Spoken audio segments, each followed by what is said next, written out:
전능하신 하나님 아버지, 은혜를 감사합니다. 귀하고 복된 주일 아침에 우리를 부르시고 기도의 자리로 인도하심을 감사합니다.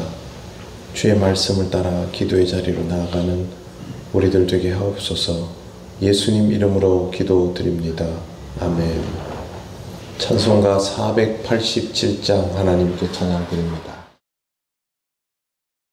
어둠 후에 빛이 오며 바람 분 후에 잔잔하고 소나기 후에 햇빛 나며 수고한 후에 쉼이 있네. 연약함 후에 강건하며 애통한 후에 위로받고 눈물 난 후에 웃음 있고 씨 뿌린 후에 주수하네. 괴로움 후에 평안 있고 슬퍼한 후에 기쁨 있고 멀어진 후에 가까우며 고독함 후에 친구 있네.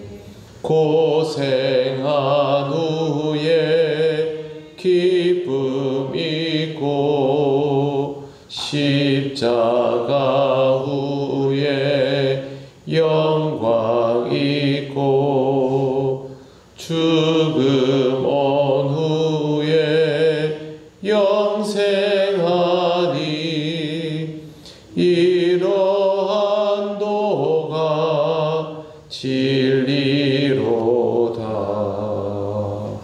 아멘.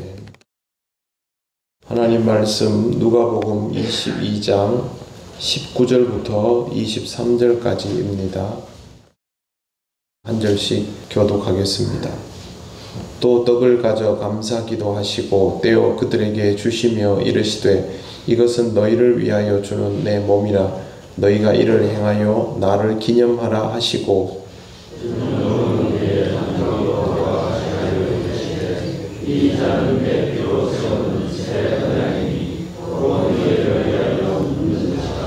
그러나 보라, 나를 파는 자의 손이 나와 함께 상 위에 있도다.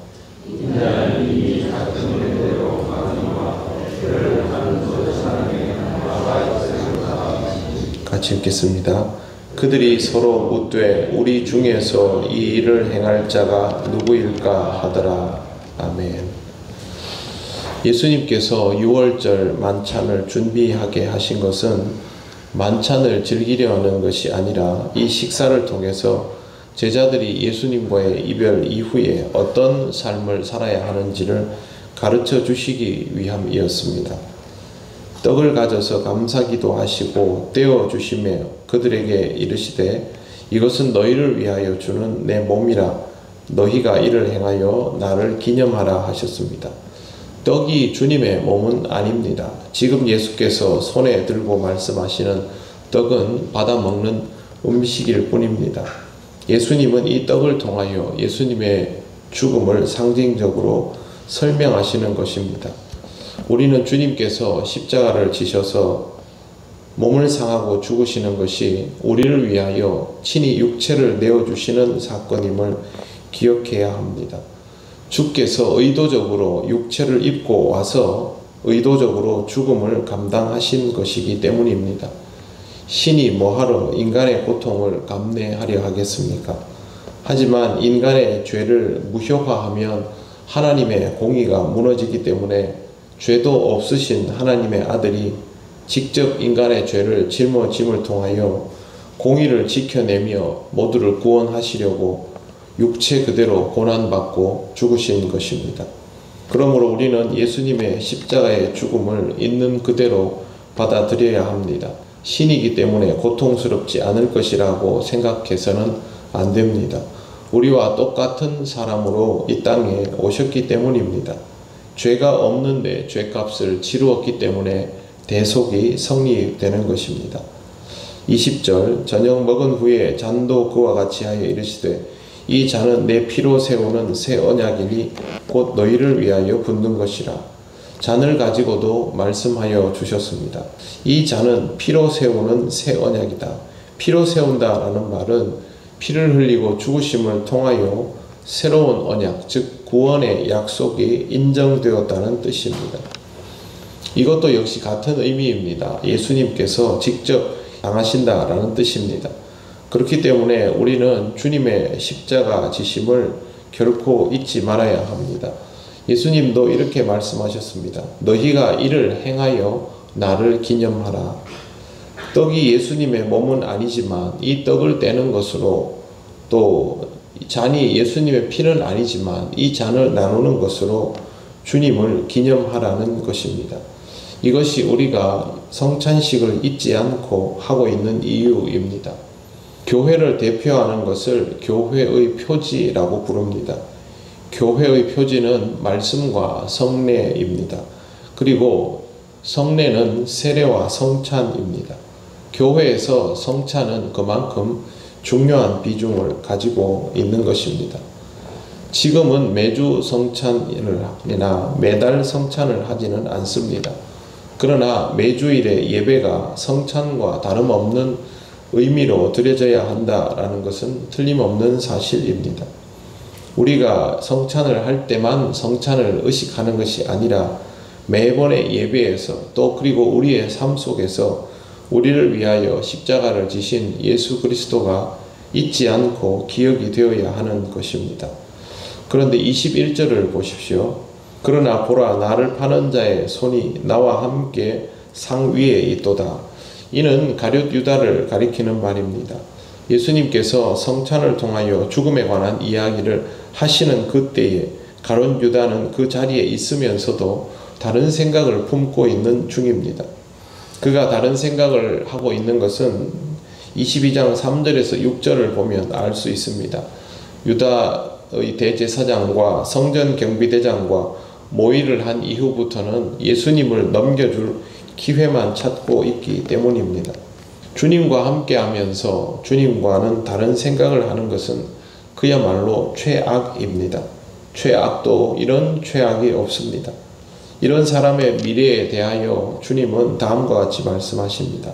22절 인자는 이미 작정된 대로 가거니와 그를 파는 사람에게는 화가 있으리로다 하시니.